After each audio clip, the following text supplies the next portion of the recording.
Find search history on Instagram. If you've ever wondered how to check your search history on Instagram, today's video will show you exactly how to find it. So let's get started. First, go ahead and open up Instagram app and make sure you're logged in. Once you're in, tap on your profile icon in the bottom right corner to go to your profile. Now tap on the three horizontal lines in the top right corner to open settings and activity.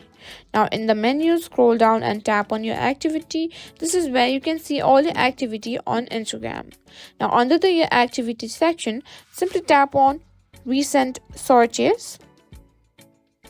Here, as you can see here, this will show you a list of everything you've searched for on Instagram.